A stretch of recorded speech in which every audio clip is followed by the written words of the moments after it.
เป็นนาทีสุดท้ายทุกคนผ่านไปประมาณชั่วโมงหนึ่งพอดีไหลมาคืนพี่น้องเลยเดี๋ยวแม็กจะเปิดในเบื้อง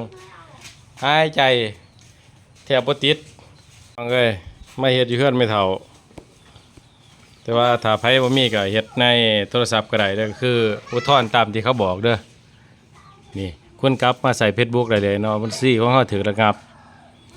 การใช้งานอีกต่อไปบัญชีของคุณไม่ถูกระงับการใช้งานอีกต่อไปแล้วตรวจสอบบัญชีของคุณแล้วพบว่าบัญชีดังกล่าวเป็นไปตามมาตรฐานของชุมชนและความถูกต้องสมบูรณ์ของบัญชีแสดงว่าระบบเขาน่าจะผิดพลาดในใดในหนึ่งเนาะบ่แม่นกลับเข้ามาสู่ปกติ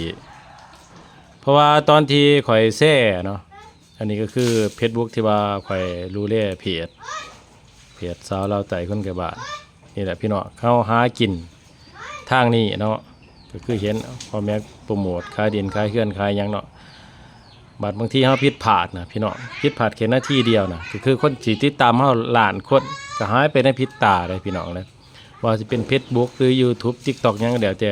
การดูแล Facebook นี่สำคัญที่สุด TikTok YouTube หยังเดี๋ยวแต่เพราะว่าถ้ามันผิดพลาดไปแล้วมันบ่สามารถเอาคืนมาได้เนาะถ้าเฮาบ่ได้เฮ็ดตามกฎของเขานะ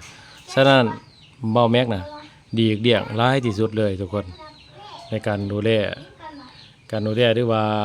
เฮ็ดหยังแล้วแต่นะข่อยจะบ่ค่อยเฮ็ดแบบสิ่งที่มันผิดนะมันคือจังซี่แหล้วระบบเขาผิดพลาดเห็นบ่ข่อยคิดว่าข่อยสิใช้งานบ่ได้เด้เพราะว่าคันเฮาสิไปเฮ็ดใหม่สร้างใหม่น่ะมันก็บ่ง่ายคนติดตามเฮามันก็หลายเด้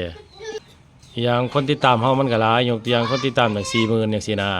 หายไปในพริบตานี่ก็ห่วยก็โคตรสิได้เลยเฮาไปสร้างใหม่สำหรับสิได้คนหนึ่งหรือ2คนนะ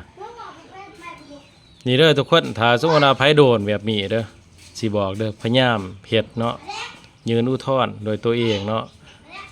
อย่าไปจ้างคนอื่นแก้ขอแก้ไขเด็ดขาดเนาะเพราะว่าบางครั้งบัญชีของเฮานะมันสำคัญนะคือบัญชีของข่อยนี่เป็น Gmail ข่อยผูกกับแบบบัญชีธนาคารแต่หลายๆบัญชีก็ผูกไว้เฮาเสียบัญชีนี่เอารหัส Gmail นี่ไปให้คนอื่นใช้นะมันอันตรายเพราะว่าถ้าเขาได้ไปนะ